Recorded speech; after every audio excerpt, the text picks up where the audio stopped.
24 movie side channel நண்பர்கள் அனைவருக்கும் வணக்கம். அன்னைக்கு இரட்டா பார்ட் 1 போட்டிருந்தோம்.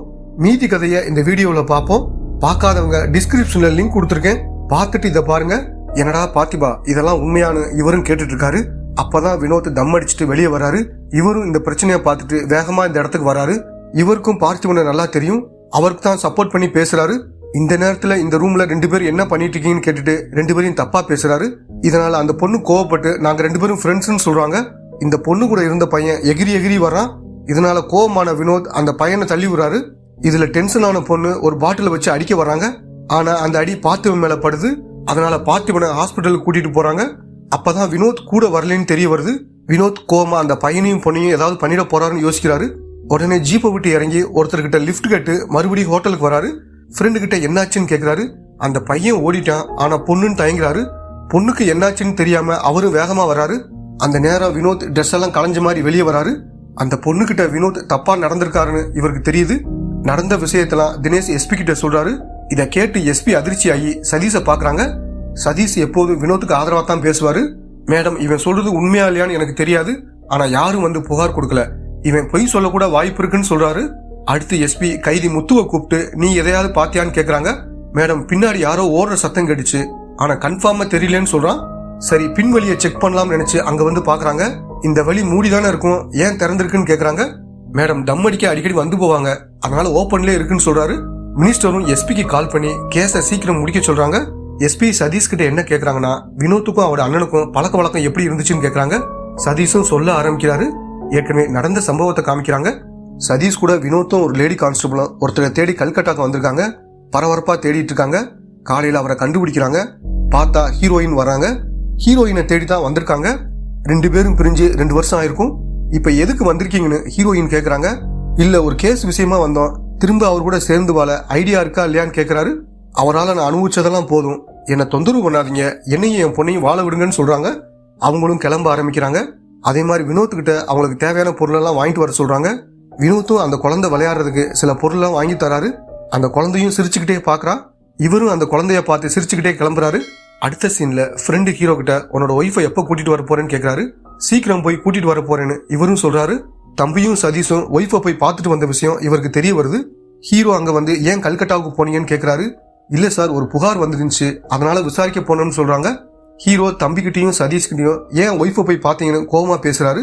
ஏன்னா ஒய்ஃப் கிட்ட பக்குவமா பேசி வீட்டுக்கு கூட்டிட்டு வரலாம்னு நினைச்சிருப்பாரு, அதனாலதான் இப்படி பேசுறாரு. இப்ப கரண்ட்ல நடக்கிறத காமிக்கிறாங்க. இப்ப மாலினிங்கிற ஒரு பொண்ணு வந்து வினோத்தை பார்த்து ரொம்ப ஃபீல் பண்றாங்க. எஸ்பி மாலினி கிட்ட உங்க ஹஸ்பண்டை யார் கொண்டு இருப்பாங்கன்னு நினைக்கிறீங்க, யார் மேலேயாவது சந்தேகம் இருக்கான்னு கேக்குறாங்க. அவங்களும் பக்கத்துல இருக்கிற ஹீரோவை பாக்குறாங்க. இதை புரிஞ்சுக்கிட்ட எஸ்பியும் ஹீரோவை வெளியில வெயிட் பண்ண சொல்றாங்க. ஹீரோ மேலதான் டவுட் இருக்குன்னு மாலினி சொல்றாங்க. வினோத்தோட பாடியை ஆம்புலன்ஸ்ல ஏத்திட்டு போறாங்க. ஏற்கனவே நடந்த சம்பவத்தை காமிக்கிறாங்க. ஹீரோவும் தம்பியும் சின்ன வயசுல பசங்க கூட விளையாடிட்டு இருக்காங்க. உங்க வீட்டுல ஏதோ சண்டைன்னு சொல்லவும் 2 பேரும் வீட்டுக்கு ஓடி வராங்க.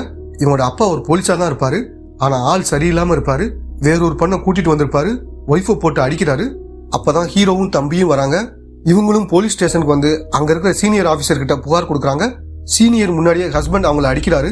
சீனியர் ஆபீசரும் அவரை திட்டிட்டு நீ அவங்கள கூட வச்சுக்க தேவையில்லை, ஆனா அவங்களுக்கு ஆகுற செலவை நீ பாத்துக்கணும்னு சொல்றாரு.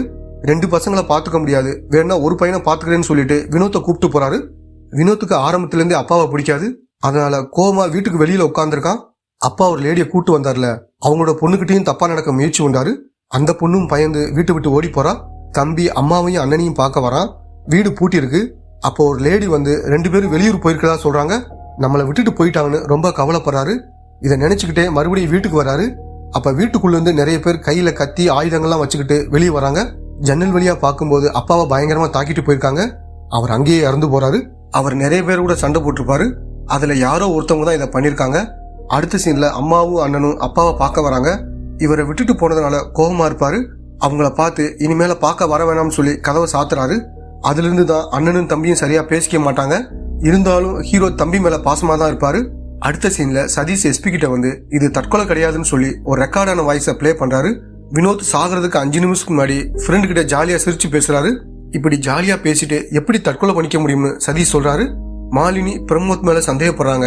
அவங்க வினோத்தோட ஒய்ஃபான்னு கேக்குறாங்க. ஒய்ஃப் எல்லாம் கிடையாது மேடம்னு இவரும் சொல்ல ஆரம்பிக்கிறாரு. ஏற்கனவே நடந்த சம்பவத்தை காட்டுறாங்க. மாலினியும் ஒரு லேடியும் ஸ்டேஷனுக்கு வெளியில வெயிட் பண்ணிட்டு இருக்காங்க. அப்பதான் வினோத் அங்க வராரு. மாலினியை பார்த்ததும் இவருக்கு ரொம்ப பிடிச்சு போகுது. மாலினி கிட்ட வந்து என்ன விஷயம்னு கேக்குறாரு. ஆனா அவங்க பேசாம பக்கத்துல இருக்க லேடி தான் பேசுறாங்க. இந்த பொண்ணோட வீட்டுக்காரர் டெய்லி அடிச்சு குடும்பப்படுத்துறதா சொல்றாங்க. இவங்களுக்கு கல்யாணம் ஆயிடுச்சான்னு யோசிக்கிறாரு. சதீஷ் கிட்ட வந்து இந்த கேஸை நானே பாத்துக்கிறேன்னு சொல்றாரு. சதீஷ்க்கும் இவருக்கும் நல்ல பழக்கம் இருக்கும், அதனால நீயே பாத்துக்கோன்னு சொல்றாரு. ஜீப்ல வரும்போது மாலினியை பாத்துக்கிட்டே வராரு. ஆனா அவங்க அமைதியா வராங்க. மாலினியோட ஹஸ்பண்ட் இன்னொருத்தர் கூட சேர்ந்து பிரார்த்தனை பண்ணிட்டு இருக்காரு. நீ உன்னோட ஒய்ஃபை ரொம்ப கொடுமைப்படுத்துறதா புகார் வந்திருக்குன்னு சொல்றாரு. சாரிமா, என்ன மன்னிச்சிடு, போலீஸ் எல்லாம் ஏன் கூட்டிட்டு வந்தேன்னு சொல்றாரு. வினோத் அவரை தனியா கூட்டிட்டு வந்து இனிமேல இப்படி பண்ணா அவ்வளவுதான் சொல்றாரு. மாலினி கிட்ட வந்து இதுதான் என்னோட நம்பர், மேல கை வச்சானா எனக்கு போன் பண்ணுன்னு சொல்லிட்டு கிளம்புறாரு. ஆள் பார்க்க அப்பாவியா இருக்கான். இவனா இப்படி பண்றான்னு வினோத் கேக்குறாரு. சார், சரக்கு உள்ள போயிடுச்சுன்னா என்ன பண்றாங்கன்னு அவங்களுக்கே தெரியாதுன்னு அந்த லேடி கான்ஸ்டபிள் சொல்றாங்க. அப்ப மாலினி கிட்ட இருந்து கால் வருது. உடனே ஜீப்பை திருப்ப சொல்றாரு.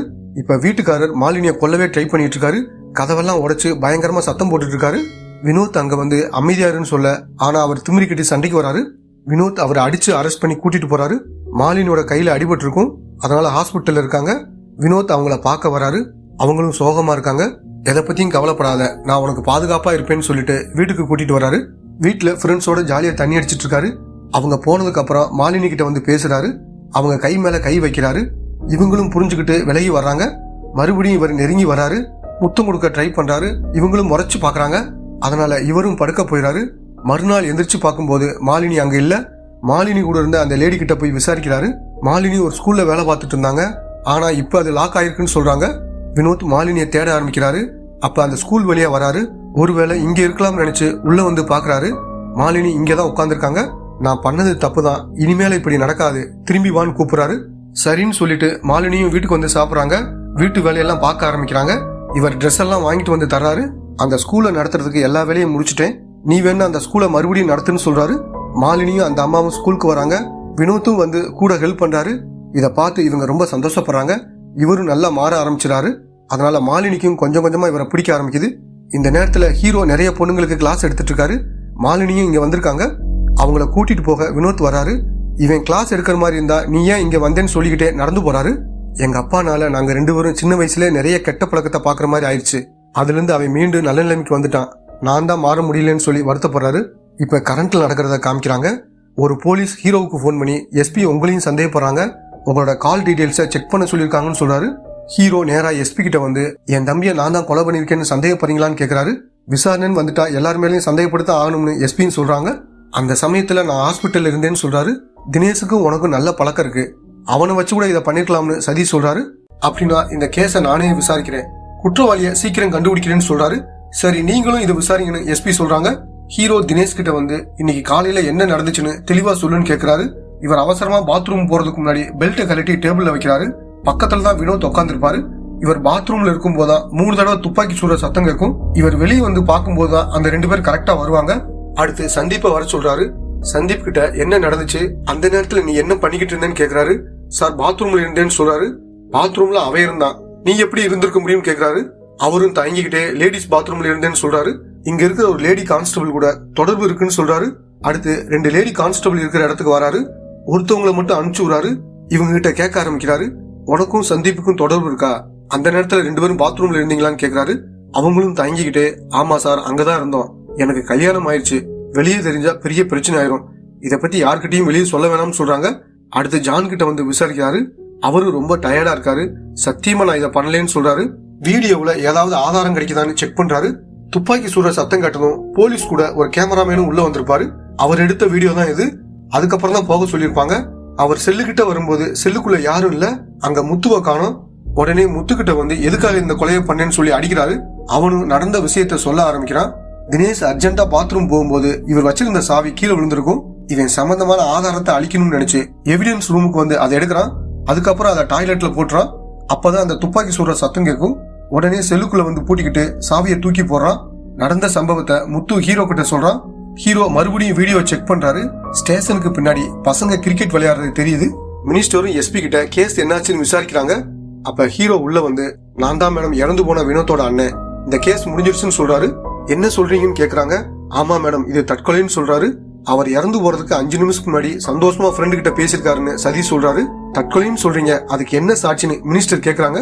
சாட்சி இருக்குன்னு சொல்லி 2 பேரை கூப்பிடுறாரு. அப்பா அந்த 2 பசங்களையும் கூப்பிட்டு வராரு. 2 பசங்களும் என்ன நடந்துச்சுன்னு சொல்ல ஆரம்பிக்கிறாங்க. அண்ணன் பால் எடுக்க சுவர் ஏறி குதிக்கிறான்.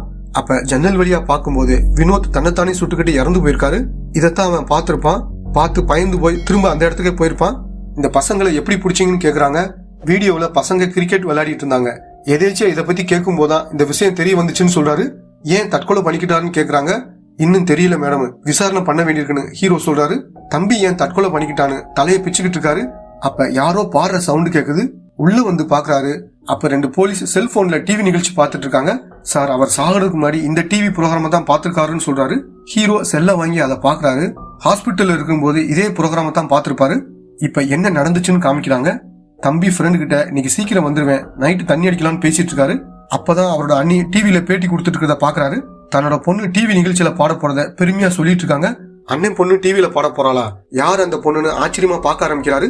இப்பதான் அந்த பொண்ணை காமிக்கிறாங்க. அந்த பொண்ணை பார்த்ததும் இவரோட முகம் மாறுது. அதிர்ச்சியில உறைஞ்சே போறாரு. அந்த பொண்ணு வேற யாரும் இல்ல, இவர் ஹோட்டல் ரூம்ல தப்பா நடந்துகிட்ட அந்த பொண்ணு தான். தான் அண்ணன் பொண்ணுகிட்ட தான் தப்பா நடந்துகிட்டோம்னு இப்பதான் இவருக்கு புரியுது. இதை நினைச்சு ரொம்ப ஃபீல் பண்ணிட்டு இருக்காரு. இந்த பொண்ணை சின்ன வயசுல பாத்திருப்பாரு, அந்த ஞாபகம் எல்லாம் வருது. இப்பதான் தினேஷ் துப்பாக்கியை வச்சுட்டு போயிருப்பாரு. இவரும் துப்பாக்கியை பார்த்துட்டே இருக்காரு. அண்ணன் பொண்ணுகிட்ட தப்பா நடந்துகிட்டோம், இனி இந்த மாதிரி ஒரு ஆள் உயிரோட இருக்க கூடாதுன்னு நினைச்சு தன்னைத்தானே சுட்டுக்கிட்டு இறந்து போறாரு. ஹீரோ தினேஷ் கிட்ட ஹோட்டல்ல ஒரு பொண்ணை பார்த்தேல, இந்த பொண்ணான்னு பாருன்னு தான் பொண்ணு பாடுற வீடியோவை காமிக்கிறாரு. அவரும் அதை பார்த்துட்டு ஆமா சார் இந்த பொண்ணு தான் சொல்றாரு. இதை கேட்ட ஹீரோ மனசு உடைஞ்சு போறாரு. கிட்டத்தட்ட நடப்பணமாவே மாறிட்டாரு. யார்கிட்டையும் பேசாம கார் எடுத்துட்டு வராரு. வரும்போது ஒய்ஃபையும் பொண்ணையும் நினைச்சு பாக்குறாரு. வீட்டுக்கு வந்து சோகமா உட்காந்துருக்காரு. எதேச்சா கண்ணாடியா பாக்குறாரு. தம்பியோட உருவம் அதுல தெரியுது. இவரும் லேசா எந்திரிச்சு பாக்குறாரு. அப்பயும் தம்பி எந்திரிச்ச மாதிரியே இருக்கு. அப்ப ஒய்ஃப் கால் பண்ணி பொண்ணை கூட்டிட்டு வரேன்னு சொல்றாங்க. பொண்ணை கூட்டிட்டு வர வேணாம், நம்ம பொண்ணுக்கு நீ மட்டும் போதும், அப்பா பத்தின எந்த தகவலையும் சொல்ல வேணாம்னு சொல்றாரு. அவங்களுக்கு ஒண்ணுமே புரியல. ஏன் இப்படி பேசுறாருன்னு நினைக்கிறாங்க. கோபத்துல போனை போட்டு உடைக்கிறாரு. சின்ன வயசுல இவங்களோட அப்பாவை பார்த்து தான் கெட்டு போயிருப்பாங்க. ஹீரோவும் முதல்ல ஒய்ஃபை கொடுமைப்படுத்திருப்பாரு. அவங்க போனதுக்கு அப்புறம் தான் மாறி இருப்பாரு. அதே மாதிரி வினோத் மாலினி வந்ததுக்கு அப்புறம் தான் மாறி இருப்பாரு. அப்பா அம்மாவை பார்த்துதான் பசங்க வளருவாங்க. பொறுப்பா இல்லைன்னா பிள்ளைங்களும் சரியில்லாம போயிருவாங்கன்னு சொல்லி படத்தை முடிக்கிறாங்க.